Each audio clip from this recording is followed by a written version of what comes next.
কাচকি মাছের শুটকি টাইলা নিতেছি বরাবরের মতোই। আমার শাশুড়ির রান্নার রেসিপি এটা। আমার শাশুড়ি এইভাবে রান্না করতো শুটকি আগে টাইলা গরম পানি দিয়ে ধুয়ে পরিষ্কার করে তারপরে রান্না করতো। তো ওইভাবেই আমি করি। এই তো শুটকি টাইলা গরম পানিতে একটু ভিজায় রাখছি, কত ময়লা বের হয়েছে দেখেন। তো এই তো পানি ঝরাই নিলাম ছাঁকনিতে ছাইকা, কারণ বালি থাকে। আর তেল দিয়ে পেঁয়াজ দিয়ে দিছি, পেঁয়াজটা একটু ব্রাউন করে ভেজে নিতেছি। তার সাথে দিব ওই যে শাশুড়ির রেসিপি, রসুন আর কাঁচামরিচ থেতলো করে দিতেছি আদা ভাঙা করে। হলুদ গুঁড়া, মরিচ গুঁড়া, লবণ দিয়ে দিছি, পানি দিয়ে দিলাম, কষায় নিতেছি মশলাটা। মশলা কষানোর উপরে কিন্তু নির্ভর করে মাছ বলেন, গোশ বলেন, শুটকি বলেন, স্বাদের বিষয়টা। তো এই তো শুটকিটা দিয়ে দিচ্ছি, শুটকিটা কষাই নিব দুইবার করে। ক্যামেরার পিছনে আরও 2-1 বার আমি কষাই নেই, মোট আমি 3 বার কষাই, কারণ ভিডিও অনেক বড় হয়ে যায়। 2 মিনিটে 3 মিনিটের ভিডিও ছাড়ি, তাও আমার বন্ধুরা মনোযোগ দিয়ে দেখে না। জানি না আমার ভিডিও ভালো হয় কি না।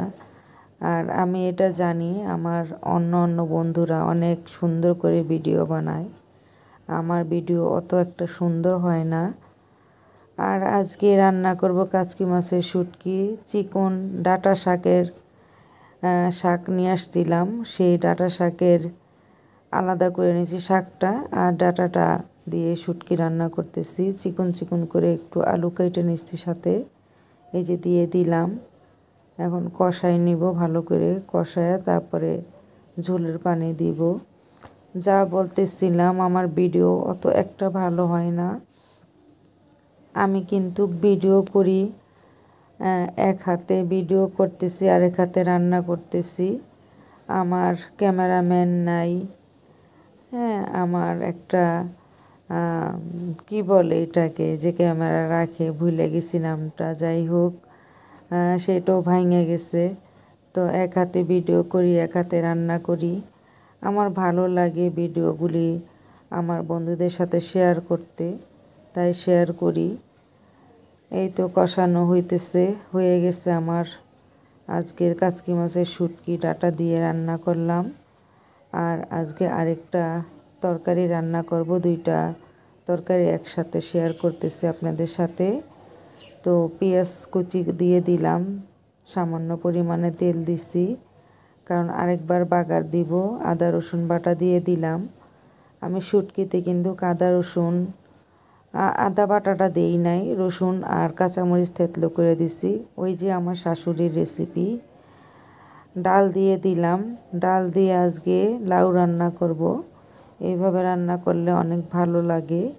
তো ডালটা কষায় নিতেছি বরাবরের মতো, এই ডালটাও 2-3 বার কষায় নিব, জানি হাফ সিদ্ধ হয়ে যায় ডালটা।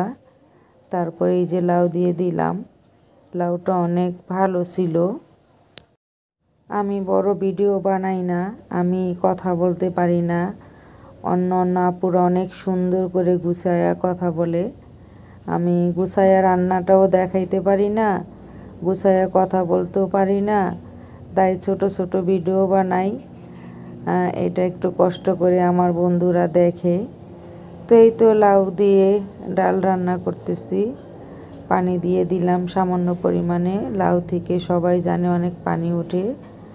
তো এই তো লাউটা হয়ে গেছে, নামায় রাখছি। পাঁচফোড়ন দিয়ে দিলাম আর রসুন কুচি দিয়ে দিলাম, বাগার দিয়ে নিব। এইভাবে বাগার দিলে অনেক ভালো লাগে খাইতে, লাউ তরকারি ডাল দিয়ে। তো এই তো দিয়ে দিতেছি, লাড়া দিয়ে মিশাই নিলেই এই তো হয়ে গেল ডাল দিয়ে লাউয়ের তরকারি। তো আমাদের ভিডিওগুলি কেমন লাগে বন্ধুরা কমেন্টস করে জানাবেন। আপনাদের পচা আপু পচা ডায়লগ দেই। ভালো থাকেন সবাই।